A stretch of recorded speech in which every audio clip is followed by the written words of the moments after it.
Axşamınız xeyir dostlar. Yenə də təzə bir nağılla qarşınızdayıq.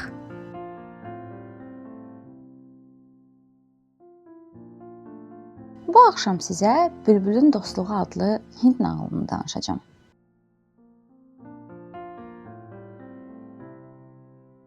Bu nağılımız bağını cənnət güşəsi kimi bəzəyən bir bağbanla bağlıdır. Bağban həmin bağda ən gözəl çiçəkləri, ən çətin tapılan bitkiləri əkmiş, sulamış, böyütmüşdü. Ora elə gözəl idi ki, bir baxan deyirdi, bir də baxım. Bağın ən gözəl güşəsi isə gül ləkləri olan yer idi. Gül kollarının üstü rəngbərəng qönçələrlə dolu idi. Müxtəlif çiçəklərin ətri bir-birinə qarışır, hava əsrarəngiz raihə ilə dolardı. Bir səhər bağban güllərini heyranlıqla seyr edib planlar quranda gözünə bir bülbül sataşdı. Bülbül gül budaqlarının birinə qonub ən gözəl nəğməsini oxuyur, bir yandan da dimdiyi ilə güllərdən birini dimdikləyirdi. Bağban buna çox hirsləndi. Bir ovuc buğday ilə bülbülə tələ qurub qəfəsə saldı. Bülbül qəfəsdə çox dərd çəkirdi. Bir gün dilə gəlib insan kimi danışdı.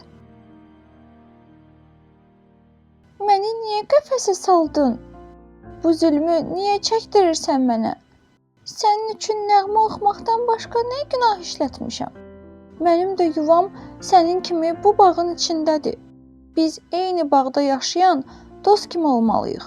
Sənə qarşı qəbahətim varsa, mütləq bilməyərəkdən olub. Səhvimi söylə, düzəldə bilim.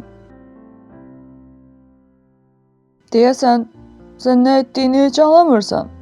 Ən gözəl qönçəmi dimdiklədin. Bağışla məni. Həqiqətən də anlamamışam. Bağdakı bir gülə zərər verdiyim üçün məni belə ağır cəzalandırmısan. Bəs onda mənim kimi həssas bir canlını qəfəsə salan birinin cəzası nə olmalıdır? Bağban bu sözlərdən sonra fikrə getdi. Bülbülə haqq qazandırdı. Qəfəsin qapısını açıb quşu azadlığa buraxdı.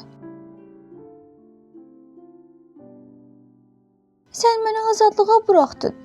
Mən də bunun əvəzində sənə yaxşılıq edəcəyəm. Düz altında dayandığım ağacın dibinə bir sandıq qızıl bastırılıb. Qazıb çıxara bilərsən.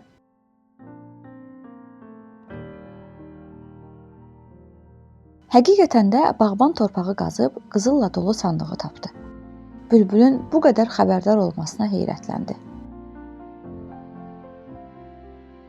Əziz dostum, torpağın altında bastırılmış qızılları görürsən, amma səni tutmaq üçün tələ qurduğumu anlamamışdın? Nə bilim, bəzən ən dahi müdriklər də bəzi şeyləri görməyə bilirlər. Elə deyilmi? O gündən sonra bağban və bülbül dost oldular və birlikdə çox xoşbəxt həyat sürdülər. Bu axşamki nağılımızın da beləcə sonuna gəldik. Növbəti axşam yeni bir nağılla qarşınıza gələcəyik. Amma siz hansı nağılı dinləmək istəyirsinizsə, mütləq şərhlərdə bizimlə bölüşün.